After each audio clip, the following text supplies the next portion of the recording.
ಒಂದು ಸತ್ಯ, ಯಾವುದೇ ಪರಿಸ್ಥಿತಿಯಲ್ಲಿ ಈ ಮತಕ್ಷೇತ್ರದಿಂದ ಜೋಶಿಯವರನ್ನು ಪರಾಭವಗೊಳಿಸುವುದರಲ್ಲಿ ನಮ್ಮ ಹೋರಾಟ ಅಚಲವಾಗಿರುತ್ತದೆ. ಯಾವುದೇ ಆಮಿಷಗಳಿಗೆ ನಾವು ಬಗ್ಗೋದಿಲ್ಲ. ಇನ್ನೊಂದು ಸ್ಪಷ್ಟವಾದ ಘೋಷಣೆಯನ್ನು ಮಾಡ್ತೇವೆ. ಇಡೀ ಕನ್ನಡ ನಾಡಿನ ಜನ ಒಂದನ್ನು ತಿಳ್ಕೋಬೇಕು, ಮಠಾಧಿಪತಿಗಳು ಯಾವಾಗ ಬೆಂಡ್ ಆಗ್ತಾರೋ ಗೊತ್ತಿಲ್ಲ ಅಂತಕ್ಕಂತಹ ಮಾತನ್ನು ಆಡ್ತಾ ಇದ್ದಾರಂತೆ. ಕೊನೆಯದಾಗಿ ಇದರ ಮುಂದೆ ನಾನು ಮತ್ತೆ ಈ ಮಾತನ್ನು ಹೇಳೋದಿಲ್ಲ. ಯಾವ ಕಾಲಕ್ಕೂ ಈ ಹೋರಾಟದಿಂದ ಹಿಂದಕ್ಕೆ ಸರಿಯೋದಿಲ್ಲ ಅಂತಕ್ಕಂತಹ ಒಂದು ಕೊನೆ ನಿರ್ಧಾರವನ್ನು ಹೇಳಿ ಇವತ್ತಿನ ಸುದ್ದಿಗೋಷ್ಠಿಗೆ ವಿರಾಮವನ್ನು ಹಾಡ್ತೇನೆ. ಈಗಾಗಲೇ ರಾಜ್ಯದ ಮಠಾಧಿಪತಿಗಳು ತಮ್ಮ ಅಭಿಪ್ರಾಯವನ್ನು ಕೊಟ್ಟಿದ್ದಾರೆ. ಧಾರವಾಡ ಜಿಲ್ಲೆಯ ಭಕ್ತರು ಕೂಡ ತಮ್ಮ ಅಭಿಪ್ರಾಯವನ್ನು ಕೊಟ್ಟಿದ್ದಾರೆ. ವಿಶೇಷವಾಗಿ ನಮ್ಮ ಮಠದ ಭಕ್ತರ ಅಭಿಪ್ರಾಯವನ್ನು, ಗುರುಗಳ ಅಭಿಪ್ರಾಯವನ್ನು ನಾವು ಕೇಳಬೇಕಾಗಿದೆ.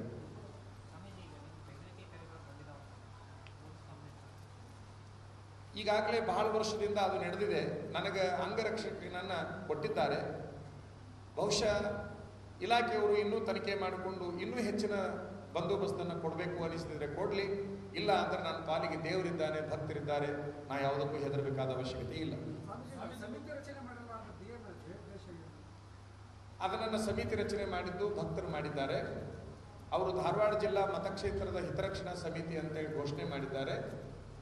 ಅಂದರೆ ಧಾರವಾಡ ಜಿಲ್ಲೆಯ ಹಿತವನ್ನು ಬಯಸಬೇಕಾಗಿರ್ತಕ್ಕಂಥದ್ದು ಅವ್ರ ನಿಲುವಾಗಿರೋದ್ರಿಂದ ಆ ಸಮಿತಿಯ ನಿರ್ಣಯಗಳು, ಆ ಸಮಿತಿಯ ಮುಖ್ಯಸ್ಥರು ಆ ಭಕ್ತರೇ ಆಗಿರ್ತಾರೆ ಅಂತಕ್ಕಂಥದ್ದನ್ನು ಹೇಳಿಕೆ ಮಂಡಿ ಸಭೆಯಲ್ಲಿ ತಮ್ಮ ಜೊತೆಲಿ ಇದ್ದಂಥ ಎರಡು ಮಠಗಳ ಸ್ವಾಮಿಗಳು ಧಾರವಾಡದವರು ಹುಬ್ಬಳ್ಳಿಯವರು ಮಾರನೇ ದಿನನೇ ನಾವು ಇದಕ್ಕಾಗಲೇ ನಾವು ಉತ್ತರವನ್ನು ಕೊಟ್ಟಿದ್ದೇವೆ. ಮೊನ್ನೆ ಹುಬ್ಬಳ್ಳಿಯಲ್ಲಿ ಸುದ್ದಿಗೋಷ್ಠಿ ಮಾಡಿ ಉತ್ತರ ಕೊಟ್ಟಿದ್ದೇವೆ.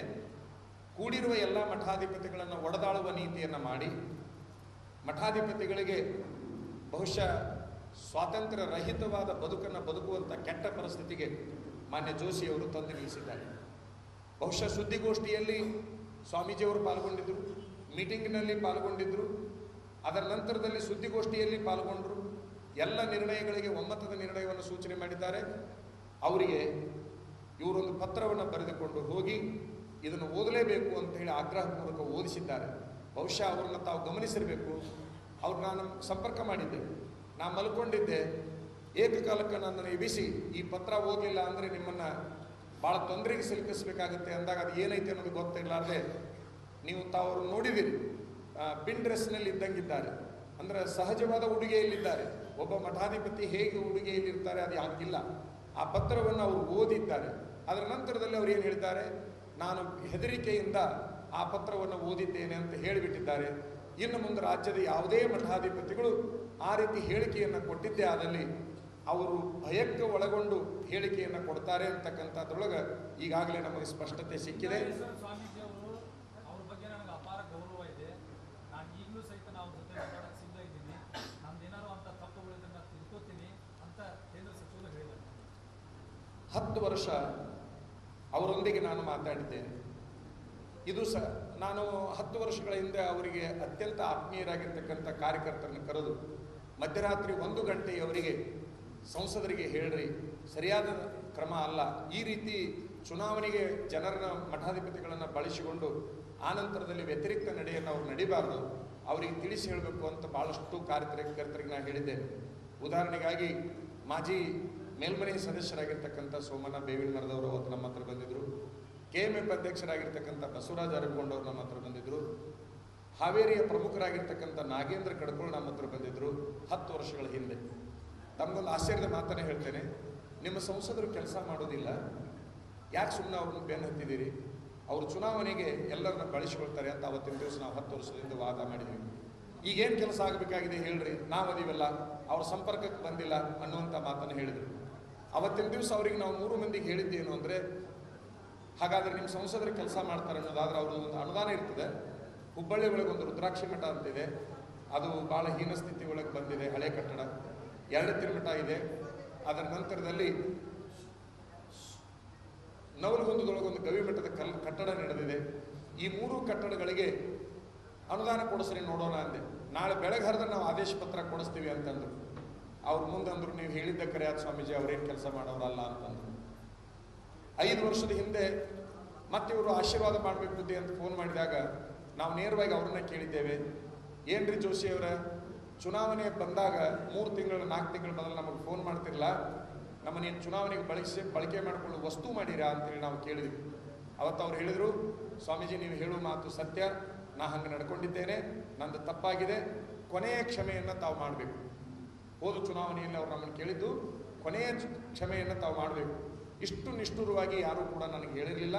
ತಾವು ಹೇಳಿದ್ದು ನನಗೆ ಇವತ್ತು ಬುದ್ಧಿ ವಿಕಾಸ ಆಗಿದೆ, ನಾ ಮುಂದೆ ಹಂಗೆ ಮಾಡೋದಿಲ್ಲ ಅಂತ ಒಂದು ಮಾತನ್ನು ಹೇಳಿದರು. ಮುಂದೆ ಅದರ ನಂತರದಲ್ಲಿ ಅವರು ಹಾಗೇ ನಡ್ಕೊಂಡ್ರು.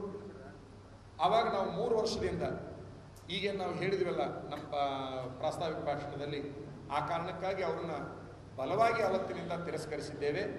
ಮುಂದೆ ಯಾವುದೇ ಪರಿಸ್ಥಿತಿ ಒಳಗೆ ಕ್ಷಮಾ ಅನ್ನುವಂಥ ಶಬ್ದ ಅವರಿಗೆ ಯೋಗ್ಯ ಅಲ್ಲ ಅಂತಕ್ಕಂಥ ತೀರ್ಮಾನಕ್ಕಾಗಿ ಹೋರಾಟವೇ ನಮ್ದು ಅಂತಿಮ ಅನ್ನುವಂಥ ತೀರ್ಮಾನಕ್ಕೆ ನಾವು ಬಂದಿದ್ದೇವೆ. ಸ್ವಾಮೀಜಿಗಳಿಗೆ ರಾಜಕಾರಣ ಸರಿ ಅನಿಸುತ್ತಾ ಅನ್ನೋದಕ್ಕೆ ಉತ್ತರ ಭಾರತದ ಮುಖ್ಯಮಂತ್ರಿಗಳು, ಉತ್ತರ ಪ್ರದೇಶದ ಮುಖ್ಯಮಂತ್ರಿಗಳು, ರಾಜಸ್ಥಾನದ ಮುಖ್ಯಮಂತ್ರಿಗಳು, ಇಡೀ ಪಾರ್ಲಿಮೆಂಟ್ನಲ್ಲಿ ಇರ್ತಕ್ಕಂಥ 50 ಜನ ಸನ್ಯಾಸಿಗಳಿಗೆ ಅನ್ವಯವಾಗುವಂಥದ್ದು ದಕ್ಷಿಣ ಭಾರತದ ಸನ್ಯಾಸಿಗಳಿಗೆ ಯಾಕೆ ಮಡಿವಂತಿಕೆ? ನಾನು ಇಲ್ಲ, ಒಂದು ನಿಮಿಷ ನಾನು ಪ್ರಶ್ನೆ ಕೇಳ್ತಾ ಇದ್ದೀನಿ. ಸಂವಿಧಾನದಲ್ಲಿ ಎಲ್ಲರೂ ಸಮಾನರು. ಈಗ ರಾಜಕಾರಣ ಸ್ವಾಮಿಗಳಿಗೆ ಬೇಡ ಅಂತ ಹೇಳಿ ಸುಮ್ಮ ಕುಂತಾಗ ಸ್ವಾಮಿಗಳನ್ನ ರಾಜಕಾರಣಿಗಳು ಎಲ್ಲ ಕೆಲಸಕ್ಕೆ ಬಳಕೆ ಮಾಡಿಕೊಳ್ತಾರೆ. ಆದರೆ ರಾಜಕಾರಣಕ್ಕೆ ಚುನಾವಣೆಗೆ ನಿಲ್ಲಬೇಕು ಅನ್ನುವಾಗ ಇದಕ್ಕೇನು ಸಂಬಂಧ ಇವರು ಅನ್ನುವಂಥ ಇದಕ್ಕೇನು ಸಂಬಂಧ ಅನ್ನುವಂತಹ ಮಾತನ್ನು ಅವರೆಲ್ಲ ಹೇಳ್ತಾ ಬಂದಿದ್ದಾರೆ. ನಿಮ್ಗೆ ಅದೆಲ್ಲ ಗೊತ್ತು. ಅಂದಮೇಲೆ ಈಗ ಇಡೀ ನಾಡು ಮತ್ತು ಕಾವಿ ಲೋಕ ಏನು ಅಪೇಕ್ಷೆ ಪಡ್ತಾ ಇದೆ ಅಂದರೆ, ಉತ್ತರ ಭಾರತದಲ್ಲಿ ಹೇಗೊಂದು ಮಾದರಿ ಆಡಳಿತ ಸಿಕ್ಕಿದೆ, ದಕ್ಷಿಣ ಭಾರತದಲ್ಲಿ ಅಂತಹ ಮಾದರಿ ಆಡಳಿತಕ್ಕೆ ಮಠಾಧಿಪತಿಗಳು ಕಾರಣರಾಗಬೇಕು ಅಂತೇಳಿ ಇದನ್ನು ಮಠಾಧಿಪತಿಗಳು ಮತ್ತು ಸಮಾಜದ ಪ್ರಮುಖರು, ಎಲ್ಲ ಸಮಾಜದ ನಾಯಕರು ತೀರ್ಮಾನವನ್ನು ತೆಗೆದುಕೊಂಡಿದ್ದಾರೆ. ಇದರ ಬಗ್ಗೆ ನಾವು ಆತ್ಮಾವಲೋಕನ ಮಾಡ್ಕೋತೀವಿ. ನಿಮಗೆ ಅಧಿಕಾರದ ಆಸೆ ಇದೆ ಅಂತ ಆಯ್ತು. ಅಧಿಕಾರದ ಆಸೆ ಅಂತಕ್ಕಂಥದ್ದು ಇದ್ರೆ 25 ವರ್ಷ ನಾ ಕಾಯಬೇಕಾಗಿರಲಿಲ್ಲ. 25 ವರ್ಷದಿಂದ ನಾ ಘೋಷಣೆ ಮಾಡ್ಬೋದಾಗಿತ್ತು. ಆಸೆ ಇತ್ತು ಅಂತಂದ್ರೆ 25 ವರ್ಷದಿಂದ ಘೋಷಣೆ ಮಾಡ್ಬೋದಾಗಿತ್ತು. ಇದು ಅಧಿಕಾರದ ಆಸೆ ಅಲ್ಲ, ಅಧಿಕಾರದ ಲಾಲಸೆಯಲ್ಲಿ ಜನರನ್ನ ತಿರಸ್ಕಾರ ಮಾಡ್ತಕ್ಕಂಥ ವ್ಯಕ್ತಿಗಳ ವಿರುದ್ಧ ಹೋರಾಟ. ಅಧಿಕಾರದ ಆಸೆ ಅಲ್ಲ.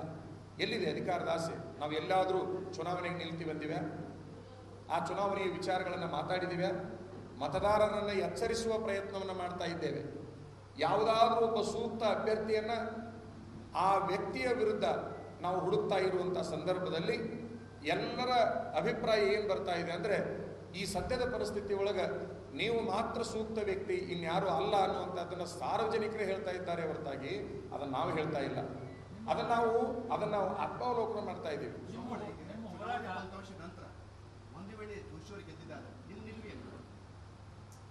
ಈಗ ಒಂದು ಮಾತನ್ನು ಹೇಳೋದಾದರೆ, ನಾವು ಅವ್ರನ್ನ ಬದಲಾವಣೆ ಮಾಡಬೇಕು ಅಂತ ಹೇಳಿ ಗಟ್ಟಿ ನಿರ್ಧಾರವನ್ನು ಮಾಡಿದ್ದೀವಿ. ನಮಗೆ 100ಕ್ಕೆ 100 ಆತ್ಮವಿಶ್ವಾಸ ಇದೆ, ಈ ಸಾರಿ ಅವರು ಬದಲಾವಣೆ ಆಗೇ ತೀರ್ತಾರ ಅಂತ ಹೇಳಿ.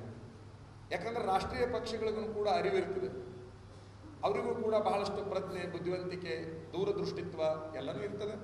ಅವರನ್ನು ವಿಚಾರ ಮಾಡ್ತಾರೆ. ಇನ್ನೂ ಅವರಿಗೂ ಕೂಡ ಅವಕಾಶ ಇದೆ, ಇನ್ನೂ ನಮಗೂ ಕೂಡ ಅವಕಾಶ ಇದೆ. ನಾವು ಮಠಾಧಿಪತಿಗಳು ಆ ಸ್ಥಿತಿಗೆ ಬರಬಾರ್ದು ಅಂತಂದರೆ ಇನ್ನೂ ಕೂಡ ಅವಕಾಶಗಳನ್ನು ಅವರು ಬಳಕೆ ಮಾಡ್ಕೊಳ್ಳೋಕೆ ಅವಕಾಶ ಐತಿ. ನಮಗೂ ಕೂಡ ಏನು ನಿರ್ಧಾರ ತೆಗೆದುಕೊಳ್ಬೇಕು ಅನ್ನೋದಕ್ಕೆ ಅವಕಾಶ ಇದೆ. ಅವಕಾಶವನ್ನು ಕಾಯೋಣ. ನಮ್ಮದು ಯಾವುದೇ ಪಕ್ಷಗಳ ವಿರುದ್ಧ ಹೋರಾಟ ಅಲ್ಲ. ಮಾನ್ಯ ಕೇಂದ್ರ ಸಚಿವರಾದ ಜೋಶಿಯವರ ವಿರುದ್ಧನೂ ಅಲ್ಲ. ಅವರ ವ್ಯಕ್ತಿತ್ವ, ಅವರ ನಡೆ, ಅವರ ನುಡಿ, ಅದರ ವಿರುದ್ಧ ಹೋರಾಟ.